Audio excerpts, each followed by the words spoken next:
Alright, g'day ladies and gents, and welcome back to War Thunder with Mags, and welcome back to a War Thunder replay battle, this one being sent in by CommanderWolffe, and this one is in honour of the upcoming release of an actual Italian tank tree.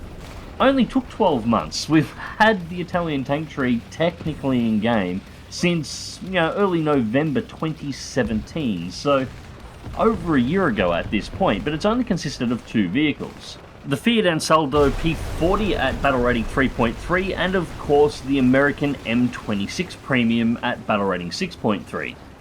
Actually, come to think of it, this replay is Italian air and ground forces, and, well, as you'll see, there isn't actually an Italian vehicle at any point in this entire replay, so it's a good thing we're finally getting some vehicles coming our way for the Italian tree.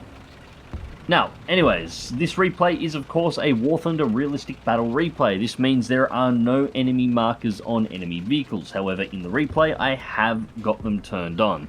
This is just so it's easier for you guys to actually track what is being seen, what hasn't been seen, where the enemy is actually moving around during the course of the replay, but it's important to remember that when CommanderWolffe actually drove this battle, those markers did not exist, so he had no idea where these vehicles are. And it's actually, I actually kind of like watching the replays this way. It's amusing how close people get to tanks sometimes without ever realizing it. Anyways, our first victim is up, straight shot into the M18, who had absolutely no idea CommanderWolffe was coming around on the flank. And CommanderWolffe is actually about to set up a really interesting position right here.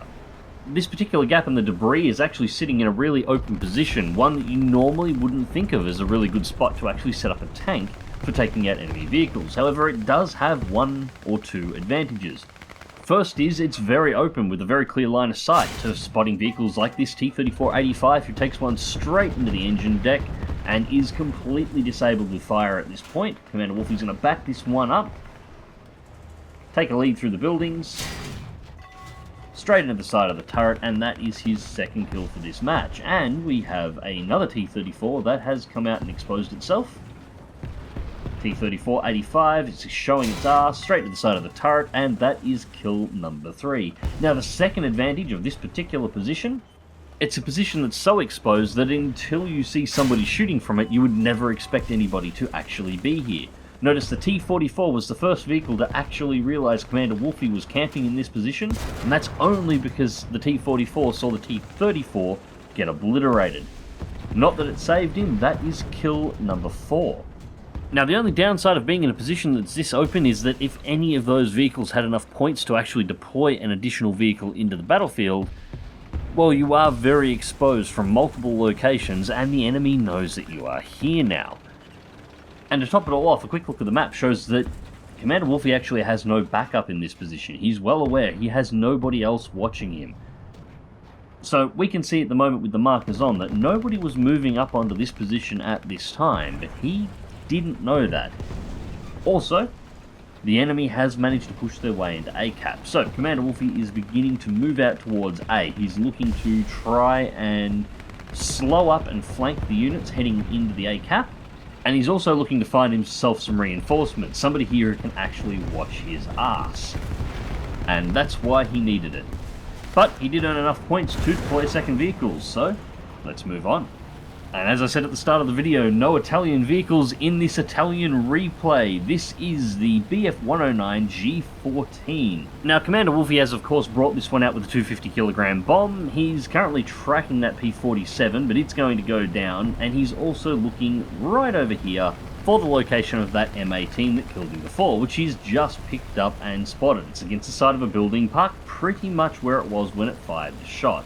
Now, this is, if nothing else, a perfect example of why whenever you kill somebody in ground forces, you should change your location if you have the option to do so. If you don't and the enemy has enough points to deploy a vehicle, this is likely what is going to happen every single time. I will say, in a side note to this, personally I don't think the kill cam should actually show the locations of the enemy vehicles. If you want to find out where you got shot from, use the replay after to actually locate where you took the hit from. But mid-match, it just sets up situations exactly like this, because the person spawning in the plane, well, they get an air spawn, They're probably less than 2 minutes away from being able to release a bomb on top of you, and they're probably none too happy about the fact that you killed them, and they know your exact location without needing to look for you. Anyways, the rest of this particular flight was, if nothing else, a demonstration of what not to do in the 109. Techno 1 and the P51 D30 just pulled a massive dive. At the moment he's got over 700 kilometers an hour worth of speed, pulls straight with the vertical. CommanderWolffe tries to follow with only 400, stalls the aircraft out, goes back for the dive. Now the smart play at this point would have been to take the G14 all the way to the ground, try and put it in between the buildings, do anything possible to try and break line of sight of the P51.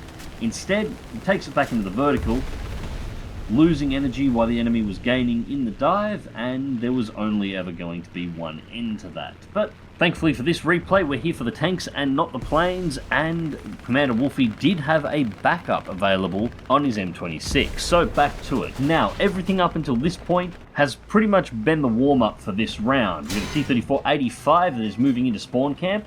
At this point, it's time for CommanderWolffe to start putting in the work. The team is in a really bad position. He has just taken kill number 6 with that T-34-85. 2 more targets, an IS-2 and a KV, are moving around to continue spawn camping. The ACAP is in enemy hands, and Wolfie's team is pretty much spread across the entire battlefield at this point, with only a couple being in position to actually support one another. So the enemy team definitely has the advantage.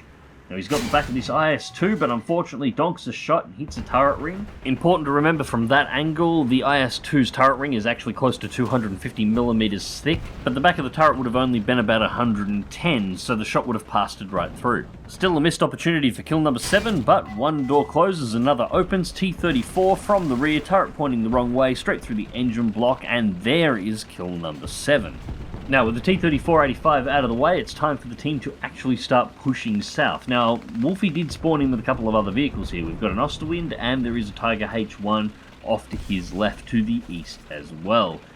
The ACAP needs to be taken at this point, so everybody's moving down towards that. Wolfie's heading a little bit further into the west in order to provide fire support for the Whirlwind and the Tiger H1 that's going to head in towards the ACAP. But this time he's doing it with a little bit more cover. He's relying on the 2 vehicles directly to his south that are essentially camping vehicles coming out of the enemy spawn point to make sure nobody gets on his flank this time. He still needs to keep his head on a swivel, of course, and check his corners, but having 2 vehicles that are in a position to effectively stop or at the very least light up vehicles that are likely going to be pushing through to this area is going to allow him a little bit more flexibility here. Once again, pushing through the rubble, looking for a nice spot to start the ambush. Now, just up ahead is where he engaged last time, and this looks like the spot he was intending to go back to. However, there is one major difference between this time and last time. Last time, there were actually vehicles here to shoot at. This time, there's nothing. Thankfully, the Ostwind on CommanderWolffe's team is having a much better time of it. It's managed to slip through the park and make it to the ACAP, decap the unit, and is in the process of trying to cap. So Wolfie's heading in to give a little bit of support. And just in the nick of time as well, Su-85 from the side gets the shot off, and one shot. Unfortunately, the Su-85 got its shot off first, and the Ostwind has been taken out. So there's nobody in the ACAP at this point, and capping was not complete. Now, the rest of Wolfie's team are currently engaged or pinned down north of the park and unable to push down, and an enemy T-35 has been spotted in the middle of the cap. So, Wolfie is moving in to try and take out the T-35. Now, he does have a little bit of backup here. One of the tanks that was down south spawn camping the enemy's spawn has moved back in to try and support A as well, while the other has moved directly in on the spawn. Now, he knows the T-34 is here, couldn't see it through the smoke. There's the marker, sees the fire, no point pulling the trigger, T-34 has been knocked out. Artillery strikes going off, but at this point he is in the cap circle. Now, unlike the Osterwind, he can take a little bit more of a hit if he absolutely needs to in order to make sure this cap is secured. And his position has just been lit up. Enemy aircraft are coming in to strafe his location. Remember, Even light machine guns, 7.62mm rounds from an aircraft, they can generally not do any real damage to a tank, especially a fully enclosed tank like the M26, but those 7.62mm rounds will put a red marker over your head in realistic battle, so everybody knows he's there. Now he gets a cheeky spot here, IS-2 on the far side, but just doesn't have an angle to fire the shot and can only get an angle by exposing himself. However, somebody else did have an angle as he clears the edge of the ridgeline. IS-2 has been cooked off, but we have a BTR closing in. Oh, so scary. Thank you for the free kill. Not exactly a difficult kill, I know, but a kill's a kill, and at this point the team needs as many of those as they can possibly get. The enemy is enjoying a 2-to-1 advantage in terms of points at this point in time, and every single tank that's destroyed is more points off the enemy's bar. Not to mention holding that A cap for as long as possible and not letting the enemy get anywhere near it. This seems to be something that's come to the conclusion of the rest of Wolffe's team as well, as they're beginning to cluster around A to camp the ever-living crap out of it.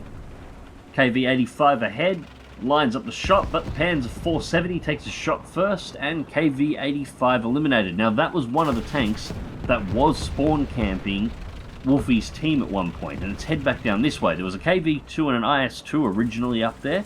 The KV-2 got wiped out. The 85 was one of the other tanks that managed to make it up there as well. So it's moving back down. This means at this point most of the tanks on the enemy team that were moving up towards Wolffe's cap in order to spawn camp have been pulled back into the main battle at this point and have been eliminated. Unfortunately, the cost of going and clearing that flank means that, for a few seconds at least, the A-cap had no defenders, and the enemy team have managed to capitalise on that. And as we can see from the markers, the enemy is pushing in hard, so it's up to Wolffe to start trying to thin them out. First shot goes into the IS-1. Now it's not a kill shot, but it does disable the engine. Second shot straight through the right-hand side angled front plate on the upper glacis, and that is the IS-1 out of commission. And for those of you playing the home game, that was kill number 11, but we are not done yet. Now at this point, the two enemy T-34-85s do know that CommanderWolffe is over here at this point. Just bounced a shot off the mantlet. T-34-57, obviously just here for the cap, coming around the side, dead. That is kill 12. Bounced another shot off the turret, this time from the IS-1. The mantlet of this thing taking an absolute pounding, shot straight into the side, but unfortunately a bounce. IS-1 is moving up to make a push, Godzilla 1, which is a fantastic name, but he's being too long about it. Wolffe has reloaded, clears the corner, boom, straight through the turret cheek, crew knocked out, kill 13. And while Wolffe's been having the party over here, the rest of the team has managed to pull it together. Veneron and Maxi, both driving Panther Ds, have moved down, took out the two remaining T-34-85s regarding the cap circle, and are heading into the cap themselves, leaving very little alive in the area to actually kill. From this point on, the map pretty much reduced itself down to mop-up, but very important mop-up nonetheless. An ASU-85 attempting to sneak around the back lines to get in on the cap circle, followed a few minutes later by an IS-1 pushing up from the south. And the final kill of the match, which brought the total kill count up to 16 vehicles for this particular match, being a bloody M2 that somebody bought in to try and sneaky steal cap circle. Which, in all honesty, was actually kind of a disappointment, but 16 kills is nothing to sneeze at. However, while 16 kills is a fantastic match by anybody's standard, that's not actually the reason I chose to show this particular battle off. CommanderWolffe in this particular match was essentially the top tier tank for his team, and so you would expect a fantastic result. Maybe not a 16 kill fantastic result, but you would still expect him to hold his own and carry a little bit more of his team. That's the advantage of being the top tier tank. But what got me watching this over and over again was the positioning. In a game where 9 out of 10 players will bull charge directly towards the enemy team's spawn or bull charge directly towards the cap circle in order to try and get that cap as quickly as possible, CommanderWolffe didn't. During the entirety of this battle, he was always trying to position the tank in a spot where he could take advantage of those 9 out of 10 players that do charge the enemy spawn or do charge the enemy's cap circles. Outside of some pretty poor flight play I feel in the BF-109, his M26 was essentially being fed kills by the enemy team because it was always in the right position at exactly the right time. Anyways, ladies and gents, I hope you enjoyed the video and thank you very much for watching. I'll have another War Thunder clip up in the next couple of days, one where I'm flying. Until next time, remember to click that like button, share and subscribe if you would like to see more, and as always, fly smart, fly safe, and I'll catch you in the skies.